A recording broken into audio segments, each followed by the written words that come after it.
El inesperado final de Caifás. La venganza de la historia. Durante su ministerio en la tierra, Jesús conquistó la confianza, el respeto y la admiración de muchos. Su sabiduría, sus enseñanzas, su comprensión de las Escrituras y, principalmente, la manera en que trataba a las personas hicieron que las multitudes lo siguieran. Sin embargo, todo esto también provocó que fuera envidiado, odiado, rechazado y perseguido. Tal vez la persona que más albergó estos sentimientos negativos hacia el Hijo de Dios fue un hombre llamado Caifás, quien era el sumo sacerdote del templo en esa época. Es decir, la figura religiosa más importante del pueblo de Dios, encargado de entrar en el lugar santísimo y de ofrecer los sacrificios del pueblo judío al Señor.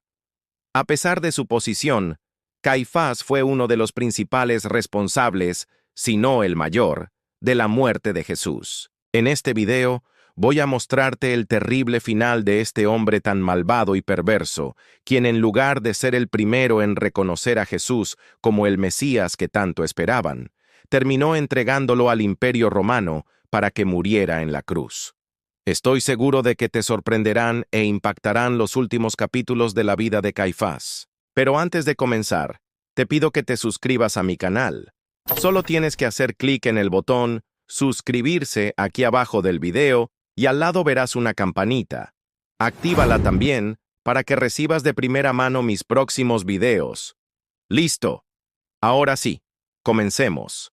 Para hablar sobre el fin de la vida del sumo sacerdote Caifás, primero necesitamos saber quién fue, cuál era su papel en esa sociedad y especialmente todo el contexto religioso y político que rodeaba al Imperio Romano y al pueblo judío en tiempos de Jesús. Es importante recordar que no toda la información contenida en este video está registrada en la Biblia, sino que ha sido recopilada por teólogos especializados en los acontecimientos políticos y culturales del Imperio Romano en la época de Jesús. Después de muchos años de estudios en documentos históricos encontrados en las ruinas romanas y de la antigua Jerusalén, Cristo vino al mundo en un período en el que Israel y Judá ya no estaban divididas como en los tiempos del Antiguo Testamento.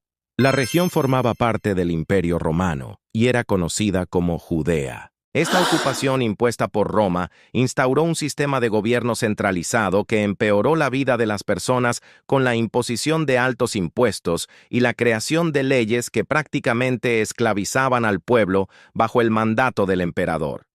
En este tenso escenario surgieron dos liderazgos religiosos influyentes, Anás y Caifás, ambos sumos sacerdotes del Templo de Jerusalén.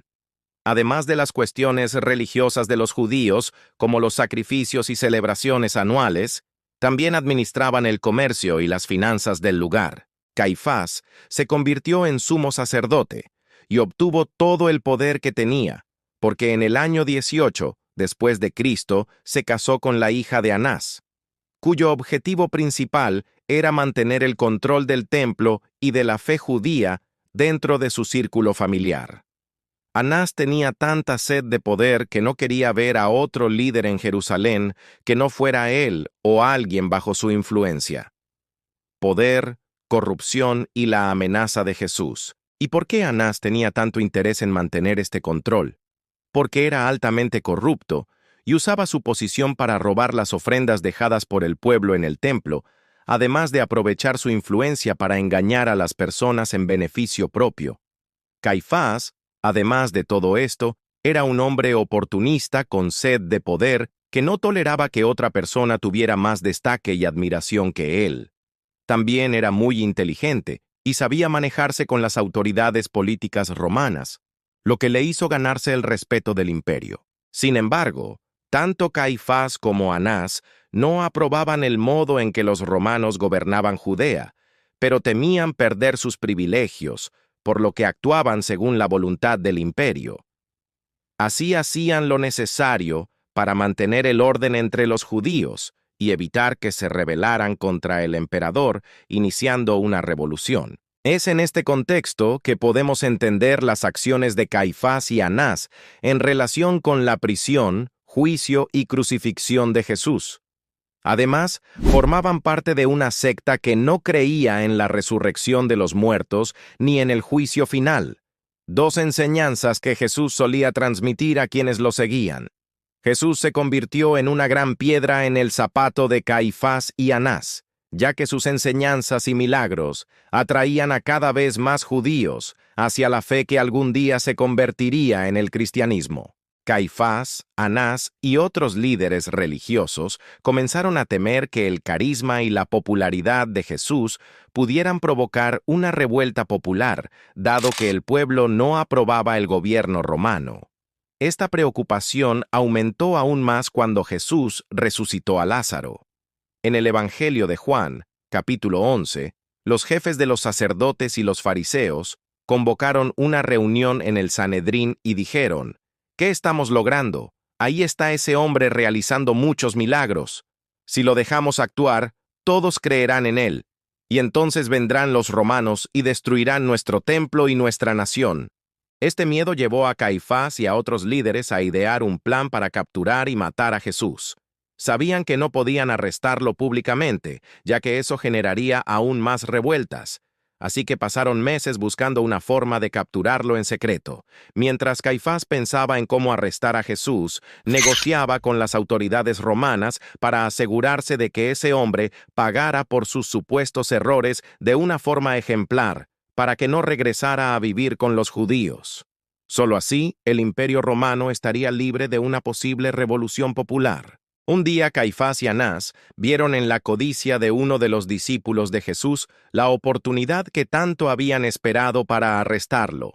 Después de hablar con los líderes religiosos, Judas Iscariote aceptó entregar a su maestro a cambio de 30 monedas de plata, que hoy equivaldrían aproximadamente a 15,000 pesos. El plan estaba trazado. Judas llevaría a Caifás, a Anás y a los soldados romanos para arrestar a Jesús de noche, en un lugar alejado de sus seguidores, evitando así cualquier revuelta. Pero el trabajo de los sacerdotes no terminó allí. Fueron al Sanedrín, el consejo judío de líderes religiosos, para justificar la condena de Jesús y manipular a sus miembros para que aceptaran la denuncia contra Cristo. Luego, Caifás acudió a Poncio Pilato, el gobernador de Judea y representante del Imperio Romano, para acusar a Jesús y exigir una decisión que culminaría en su crucifixión. Cuando Pilato interrogó a Jesús, éste no se defendió y pronunció una declaración sorprendente sobre Caifás. «No tendrías ninguna autoridad sobre mí si no se te hubiera dado de arriba. Por eso, el que me entregó a ti es culpable de un pecado mayor». Jesús dijo que Caifás sufriría terribles consecuencias, pues no estaba yendo solo contra un hombre inocente, sino contra el propio Hijo de Dios. Como Pilato no creía que Jesús representara algún riesgo para Roma, ni que hubiera hecho algo para merecer la pena de muerte, Caifás, Anás y otros religiosos incitaron al pueblo a pedir la ejecución de Jesús. Así fue. Pilato ofreció liberar a Barrabás, un peligroso delincuente, en lugar de Jesús, pero el pueblo lo rechazó. Entonces Pilato se lavó las manos y Cristo fue condenado y crucificado. La caída del sumo sacerdote. Un destino inevitable. Sin embargo, la historia de Caifás y Jesús no terminó allí. Después de la resurrección de Jesús al tercer día, Caifás se negó a aceptar que era el Mesías y que había vuelto a la vida.